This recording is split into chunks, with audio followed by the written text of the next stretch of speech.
How's your audio? Good, man. How about yours? Oh, it sounds good. Let's get this thing started.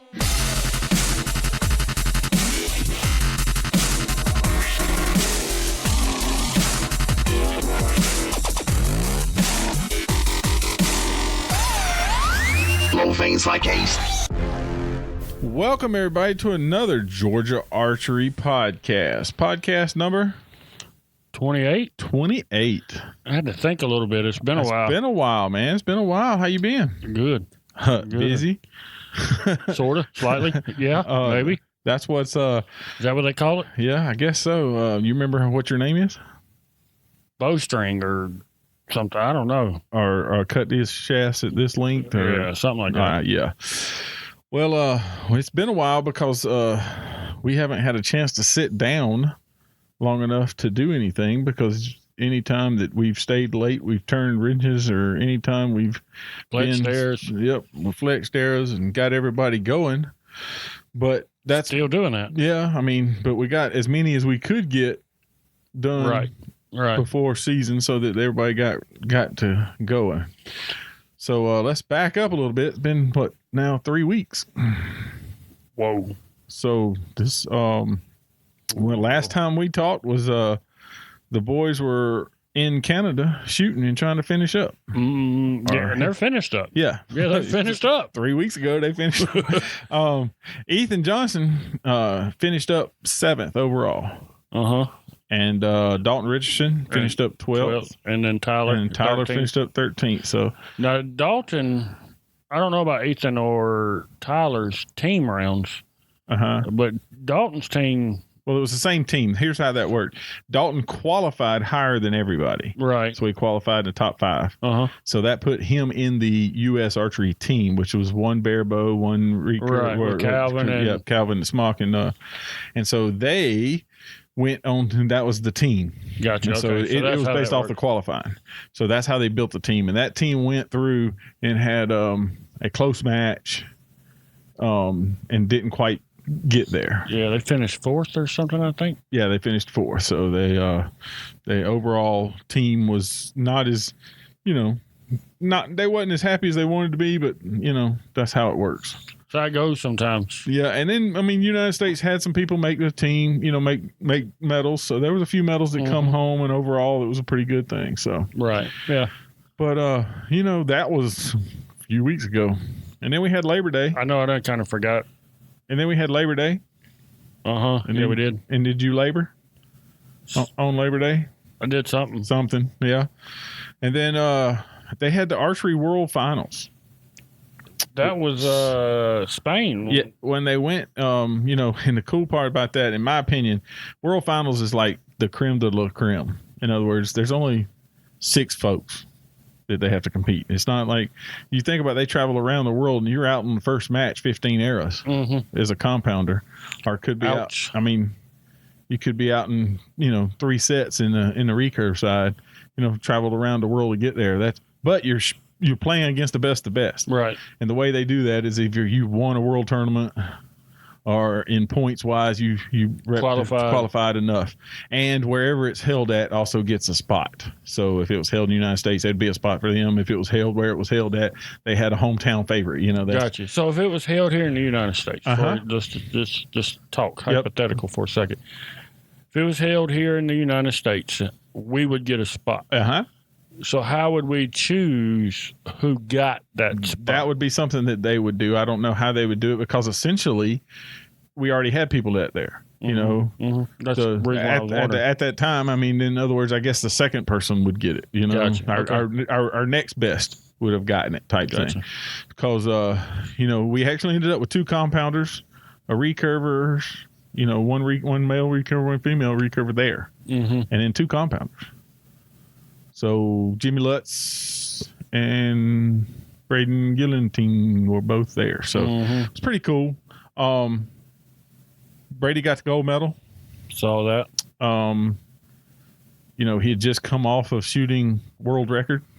Right. And so he's on a tear this year. Fire. Yeah. And he's got that new finger tab that, he designed. And, I think he's got it all. It's flowing. He's got it all figured out. It's flowing. And Braden Gillentine shot against Mikey for the final, and he got behind in it, and Mikey never took his foot off the gas. So, but I mean, still, you know, Mikey's so much fun to watch. Yeah, because you never know. There's a problem, when it's going to happen, right? Yeah. There's a 50-50 chance he's going to shoot an 8. Oopity-doo. Yeah, he's going to have an uh-oh. And so it was one of those that, Brady's like, Can you just have it? Yeah. Can you just do it, please? One time. Yeah, I need it on the last error. The 50% chance on the last error is going to happen. Yeah. It's really funny. Granted, but I mean, I'm not knocking him, but we know because archery's that way, and we understand that it happens. I had it happen a while ago. I was in here shooting my hunting bow when I was clocked out for lunch. Uh-oh. Whoa, where'd that come from? Yep. So, I mean, it's the same thing, and it's just hilarious. We've talked about it. Mikey's a great guy. He shoots real good. He's got plenty of whatever. But, Braden Gillentine is the number 1 ranked compounder in the United States and is now ranked number 2 in the world. He was number 1 at the time, and it was just those few points that made it flip. Mikey, take it over? Mikey, take it over. So, that's where it stands. And then, of course, they had the mixed team gold, compound gold. So the girls, so we ended up with, we ended up with several things, and they did good. And I thought it was, if you ever watch matches, that's the matches to watch. Right. Because those are fun to watch. Yeah. See, like when they go, they have a lottery draw. Because how do you know? It used to be the number 1 ranks against the number 6, Right. So now they just make the number 1 and the number 2 at the far end, and they lottery draw everybody else by random because they all know they're ranked that good anyway. There's a half a point difference between them, so they just random draw them. So it's pretty neat how they paired them together to start off, and so that was neat. And then the GAA had their outdoor championships, which is a full FIDA, 4 different distances. Compound adult shoot 90 meters. 90 meters? Yes, sir. 90 meters. That's a chunk. Yep, at a 122 target on the long one. That was the 7th and 8th, and they also set their schedule. And they ended up with 93 shooters. Pretty good. And Matthew Russell shot a 14.06 out of a 1440, and reset the new record at 50 meters in the cadet class. And I saw that. Congratulations. Do you know who Russell was the previous record holder? I do not. Mikey Schlesinger. So that's who held it, and he beat it by 2 point, 3 point something. And so it's in the record books. I knew this weeks ago, but I was waiting for the official. Right. I posted, we shared the official yesterday. I think so, yeah. And it was on my list to say tentative, but we haven't had a chance to record till now. So it's past tentative now. Yeah, it's official. Yeah, it's actually Inked. It's on the World Archery website. If you pull up records, his face is there and Mikey's is behind it. So, but that was cool. And that was the last state tournament for the season or the year. So there's nothing else. Done. No, it ain't. Yeah, it is. No, it ain't. What? Time to hunt. Well, no. State tournament. I know. Not slinging arrows. State deer killing. Yeah, well, that's the thing is this past weekend, everybody and their brother was in the woods. Not everybody. There's people who had to work on Saturdays. Yeah, that kind of stuff. I know a few that's like, no, it's too hot. Too hot. And it was. It was hot. Too hot. But there was there was some nice deer. There was some nice deer. Did you go through the list, man? Just some pictures. It's like, man. Emo killed a good one. Yeah, sure. I tell you, that video was funny to watch because his, he was jacked up. To see a man that excited about shooting a deer, that's what it's about. Yeah. That's exactly what it's about. Absolutely. There's no doubt in my mind. And that was awesome. The 2 boys, I guess I saw them post it a couple of times when you was talking to Danny, the son and dad shot those 2 toads. I saw a lady who had shot a big one. I saw several others. It seemed to, overall, most of them were afternoon kills. From what I could see. And I hunted yesterday for the first time. Yep. Even though I said I wasn't, I did. Mm-hmm. Couldn't help it. Buddy says, hey, man, got deer. Let's go. Yeah. And I had already decided that I probably wasn't going to shoot anything. Unless he was a toad. Yeah, I mean, the big doe that I saw yesterday, I mean, I thought about shooting her. But then you thought about the hot. And it was like 6:30, 6:45, and it was smoking. And I did that last year. Yeah. And within 30 minutes, there was more flies and bees on the deer than you could shake a stick at. And I don't know. If that deer had come in 30 to 45 minutes later, I might have shot her. But she was big. She had 2 little ones with her, one with spots, one without. But it was a fun hunt. Oh, yeah.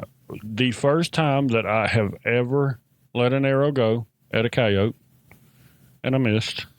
Well, at Speedy Gonzalez coyote you were shooting at. Yeah, it was about 2/3 from being wide open, or it was 2/3. He's about a third away from being wide open. He's fixing to hit high gear. Oh yeah, he had come in on the same trail that those deer had come in, this was the second time that this particular place has been hunted.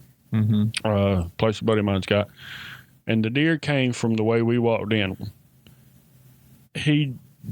I have never been there. And when he put me in the stand, he's like, I think they're going to come from this way or this way or this way.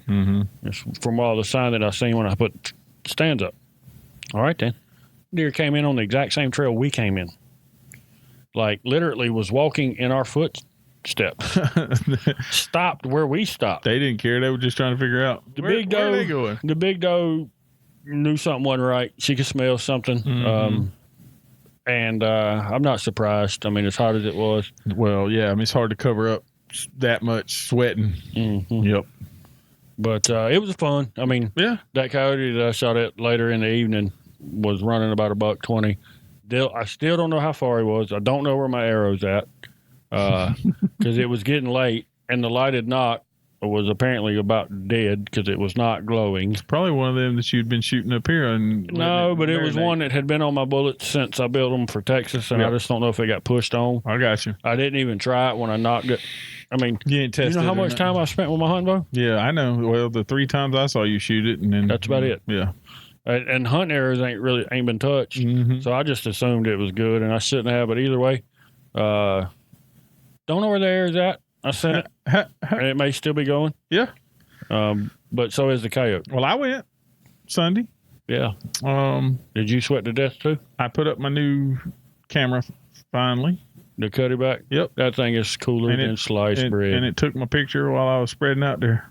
I get pictures. When I was seeding my food plot. Isn't that what you said in them pictures you posted? I'm actually going to check mine now. Them yellow anchors. What? I mean, I was actually putting out the tracks. If we can't get no rain, that's going to be the only food plot you can have. Yeah. So I was actually putting out a tracks, and it caught me on the camera and it sent me the picture. So I know it's working. And then I filled up the other 2 gravity feeders I got.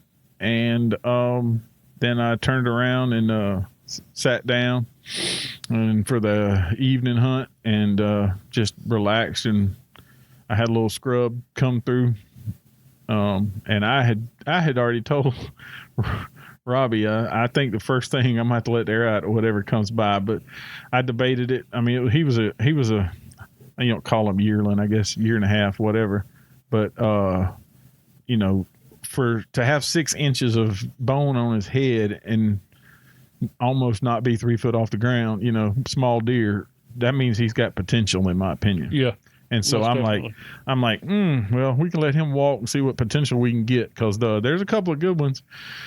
I mean, you've seen some pictures. I mean, I've been taking pictures for the last few weeks, and I got to shoot these bucks now because they're going to be gone because I ain't got no does.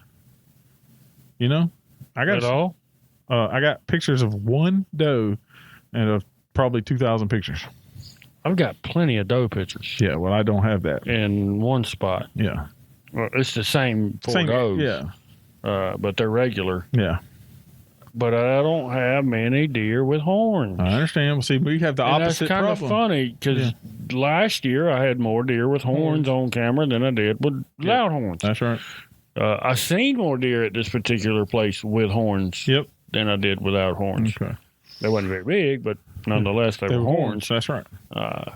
This year's kind of flipped over there. That's weird. The other place that we're going to this afternoon, yep, we're going. I know it's 94, and I said I wasn't, but I can't help it. I understand. So we're going. We're going. So anyway, got off all of that to be said, we had good time for the weekend. Yeah. So now we've caught up all the way to this weekend. Bunch of good deer, bunch of stuff. Everybody's finished on the season. The GAA set their dates, so the new calendar will be coming out. The first tournament of next year, state tournament for indoor, will be December the 7th, and it's a 25-meter, and it's at Georgia Southern. So you can write that on your calendar now, but we usually don't talk about stuff that far ahead of time. But hey, it just sort of gives somebody goes, okay, right? That's what I got to plan. You got a few months. That's right. So we got a few months to kill some stuff, and if you do, and you post pictures on social media, make sure you hashtag Georgia Archery, so that we can see them and we'll share them, and give congratulations out to folks. Because I'm telling you, and then this is a rabbit hole. I ain't gonna get too deep into it. As long as you don't, just reach and grab me before I go. I'm tired of how old is this deer and should I shoot it pictures already. You know what? And some of the groups. This is my opinion. If you want to shoot it, shoot it. I'm not mad at you. We're all in the same family together. We're all on the same team, right? We all shoot bows. We all like to hunt. There was a darn thing the other day talking about, you shot one with spots. This was a 10-year-old girl. I saw that with a picture. Okay, she's out in the woods. She's shooting her darn bow. She's doing something besides playing on them freaking video games. Dude, I'm with you. I'm not going to stop you from going down this rabbit hole. I might help get you down deeper. You understand? And that yes, it has bothered me to death. I have not shot. I'm dang gonna lie to you. You've seen the pictures.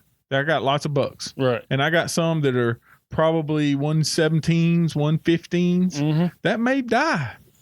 Ain't no may to it. Because that's what I want. Right. It has nothing to do. I ain't gonna shoot the little 10 inches on his head and being a yearling. That's not me. But I'll shoot the doe that walks with him, Oh yeah. And I may shoot that darn 6-pointer that's been loving all over. You need to get rid of that gene pool before he got the wrong genes. No, he got the right genes, but he's attracted to the wrong sex. You better get rid of that one. We'll have to post that up on social media so that everybody can see the picture that we're talking about. I'd rather you not get something started there. Yeah, you got some freaky deer almost. Anyway, got a pretty good buck, but he's got a friend that seems to like him a lot. Too much. Yeah. So anywho, that's what. But I'm tired of seeing that. It bothers me. It bothers me every time somebody goes, that deer ain't, but this year old. That deer ain't, but that year old. Man, here's if you want to shoot it. Shoot it. We're here to hunt, and I promise you this: back in the day when you had to hunt for your food, it wasn't about the rack. No. You know what I'm saying? We ain't hunting for our food today. We don't have to hunt for our food. Do we eat it? Yeah, absolutely. But do we have to hunt for our food? No.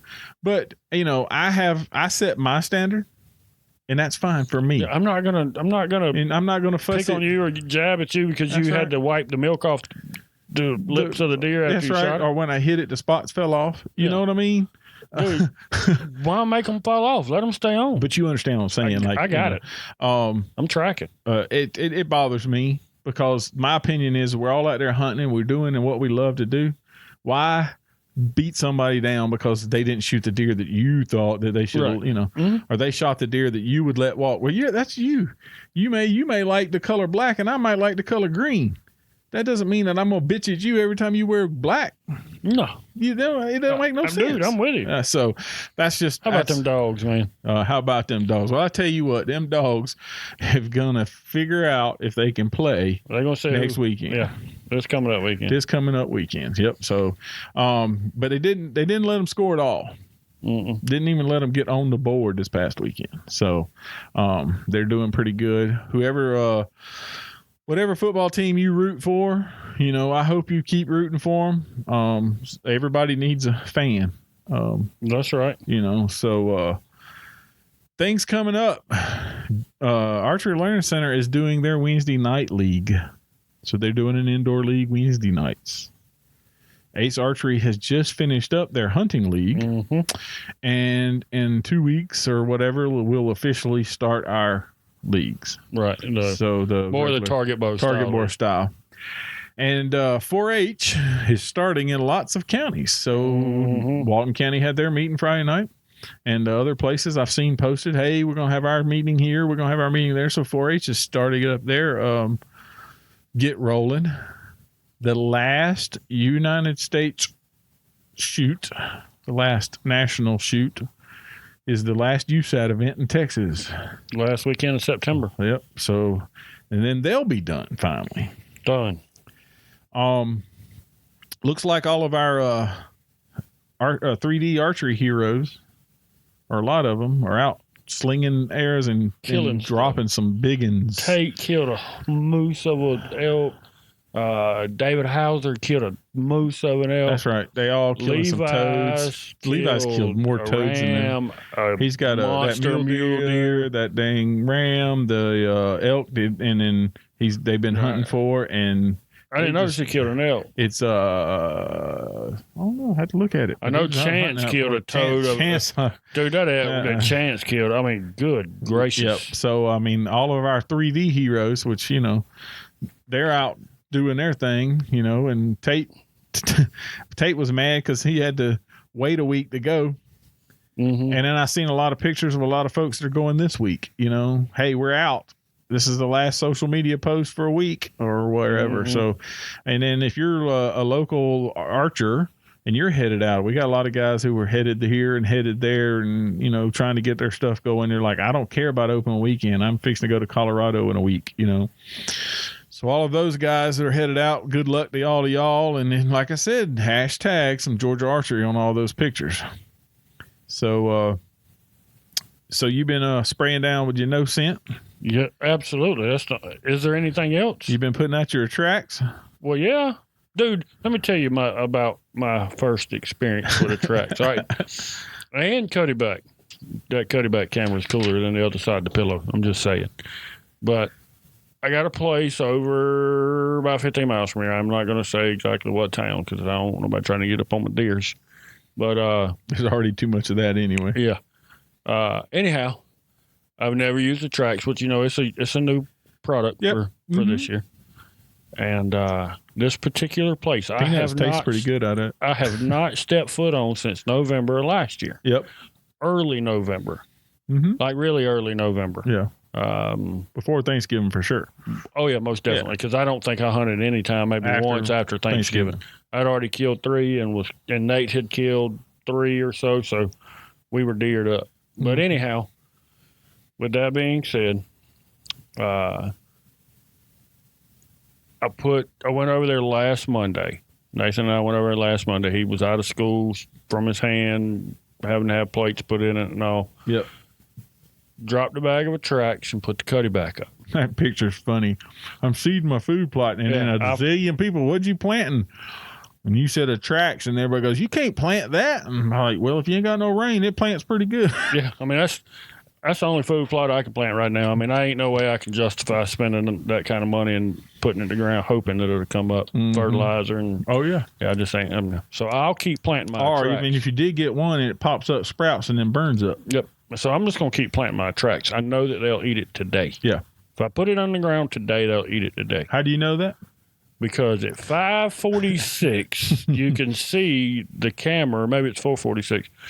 Where Junior and I is planting our tracks. At 11:45 that night, they're on it, eating it.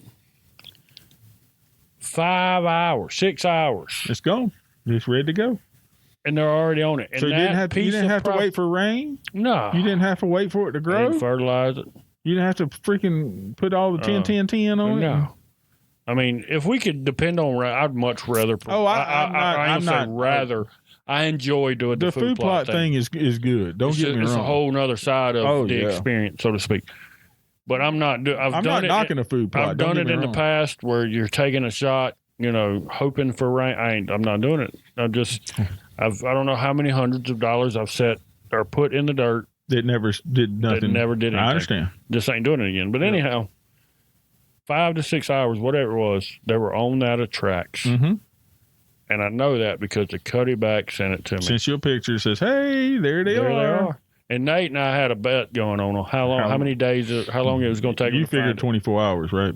I had a feeling it would be less than 24 hours. A slight suspicion that they might find it that night, but I didn't know. Mm-hmm. I was hoping, but I didn't have a lot of confidence in it. But I figured within 24 hours they'd find it. 5 to 6 hours, whatever it was, they were on it. They were on it. And I know that because the cutty-back sent it to me. Peanut butter smell. I mean, that smell. We need to cut this thing off so I can get over there and put some more out before we go to the other place. Because they're going to eat it all. And so you got your no scent. You spread out your tracks by Southeast Wildlife Innovations. You got your Black Eagle arrows ready. Oh, yeah. They tipped and ready to rock. And Last Chance Archery Bow Press put all your stuff together. It did.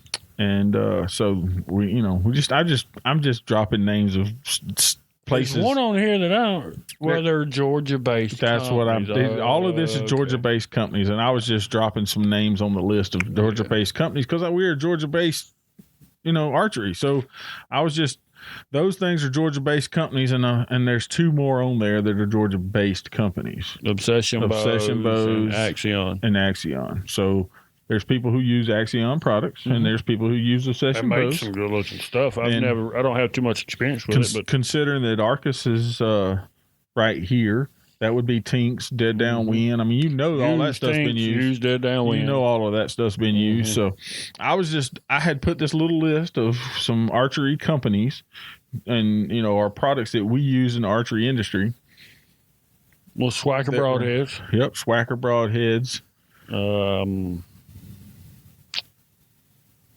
There's got to be some more. Tack would be Tack vanes. Yeah. I mean, there is some more. I didn't go through the whole list. I was just dropping some new ones. That's like the Obsession. And we've talked about Southeast Wildlife Innovations because SWI we've been using their products, and No Scent Mike's a great guy. Has been coming in. We've done some stuff with him and talk to him and that kind of thing. Mm-hmm.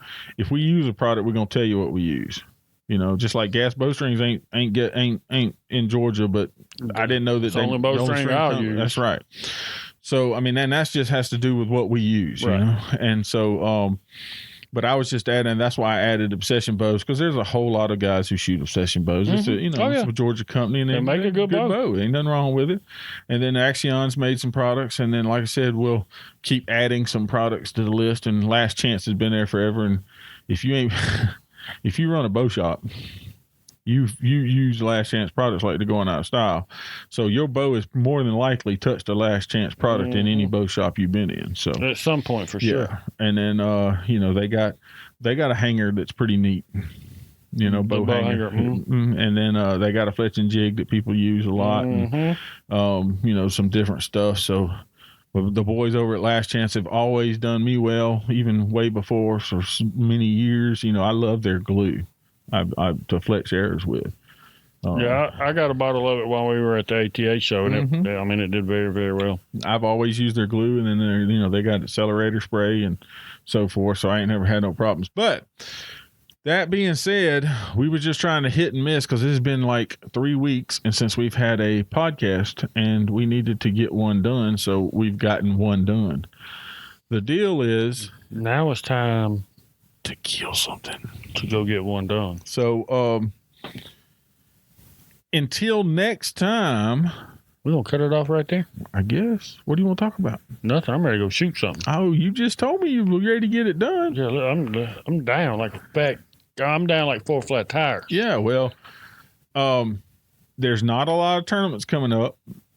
There's a lot of folks. Oh, I did say October the 5th. There's a head-to-head tournament at Governor's Gun Club. So it's an afternoon, the head-to-head match, that kind of thing. It's going to be something neat. So that's coming up. But hopefully we'll get another podcast in before that one comes around, so we can talk about it. Mm-hmm. I got to go get some nose jammer. You want to smell like vanilla? Yeah, Allie Good. I got to go see Allie Good. Get some nose jammer. I'm gonna test it out. Nose jammer. Yeah, I've been reading some stuff on that. I have too. All natural, whatever. So until next time. Until next time, I'm Big John. And I'm Robbie. And we'll see ya.